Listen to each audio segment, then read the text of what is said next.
Outro destaque agora: internautas divulgaram nas redes sociais imagens que colocam em xeque a quantidade de militantes presentes no comício de Lula no último domingo em Belo Horizonte. Em seu breve discurso, o petista agradeceu aos presentes, dizendo que eles não teriam noção da quantidade de pessoas no ato. Vocês estão aí embaixo, vocês não têm noção do mar de gente bonita que eu e Chico estamos vendo aqui. Vocês não têm noção da quantidade de gente que está aqui. Não tem noção. Vocês não têm noção da quantidade de mulheres que estão aqui. A câmera da transmissão oficial da campanha então mostrou de forma fechada o público que estava posicionado na frente e nas laterais do caminhão de som onde Lula discursava. No entanto, imagens feitas de um prédio vizinho ao evento revelaram a quantidade real de militantes presentes. O vídeo foi feito enquanto o petista falava sobre o agronegócio. Acompanhe. O país tem 30 milhões de hectares de terra degradado que podem ser recuperados. Todo e qualquer produtor decente do agronegócio sabe que é melhor manter a floresta de terra do que derrubar. Quem derruba não é produtor, é criminoso contra a autoridade. Por isso, Minas Gerais, eu não poderia estar mais feliz hoje. Sério, é que vocês estão aí embaixo, vocês não têm noção do mar de gente bonita que eu estou vendo. Vocês não têm noção. Essa não é a primeira vez que moradores vizinhos aos comícios petistas divulgam imagens do tipo nas redes sociais. No dia da eleição, após vencer o primeiro turno, Lula foi à Avenida Paulista, aqui em São Paulo, discursar para os apoiadores. Já na transmissão era possível ver a avenida vazia ao fundo, com veículos transitando normalmente. Para confirmar o baixo público, imagens feitas de um prédio flagraram poucos militantes acompanhando o discurso do petista. Zé. Eu até devo confessar que achei gente demais ali para ouvir o Lula.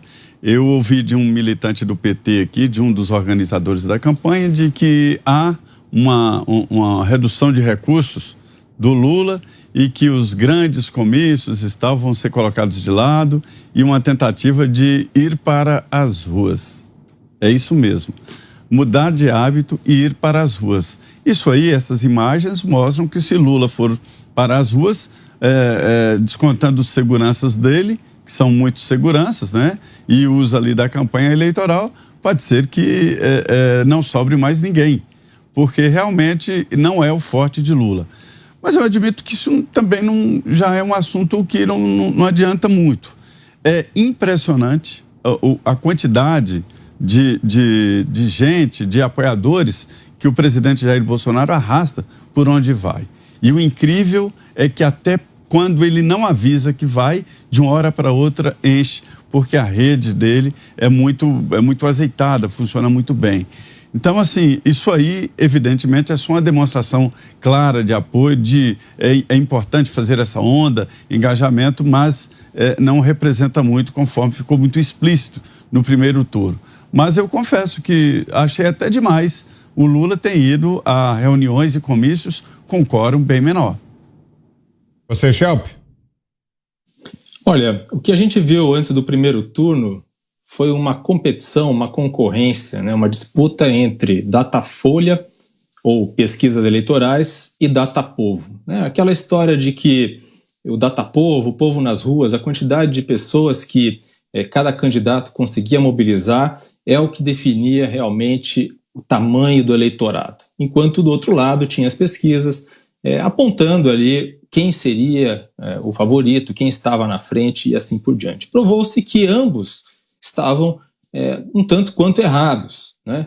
Obviamente que o Datapovo demonstrou que o Bolsonaro tinha mais apoio do que as pesquisas mostravam, mas as pesquisas, de fato, não conseguiram acertar, pelo menos nesse ponto. Mas ambos erraram, porque o Datapovo não mostrou, por exemplo, que Bolsonaro estava na frente de Lula. O que se viu no primeiro turno foi o contrário, foi o Lula na frente de Bolsonaro. O que acontece é que a maioria silenciosa é que define a eleição, é a maioria que não vai para as ruas. Lula, em Minas Gerais, teve uma votação muito grande, não em Belo Horizonte. Belo Horizonte, Lula perdeu, assim como perdeu em outros 220 municípios do estado, mas ganhou em outros 630. Então, esse é um fator que, obviamente, gera imagens positivas, podem ser usadas na campanha, né, nos vídeos de propaganda eleitoral. Lula vai usar imagens um pouco mais fechadas, mas não é isso que define a eleição definitivamente. O que define a eleição é o que as pessoas esperam dos candidatos, a rejeição que cada um deles tem e discutir temas importantes como esse da proposta de aumentar o número de ministros do STF. Obviamente, Lula e Dilma não deram um golpe no STF, não mudaram a composição, aprovaram, indicaram nomes no momento em que lhes era devido, e é assim que deve ser. Bolsonaro, se eleito no próximo ano, terá a chance de indicar mais 2, e assim sucessivamente, e aos poucos, conforme vai ficando no poder, conforme vai elegendo sucessores, o STF vai ganhando a cara ou contorno do grupo político que se mostra mais vitorioso nas urnas.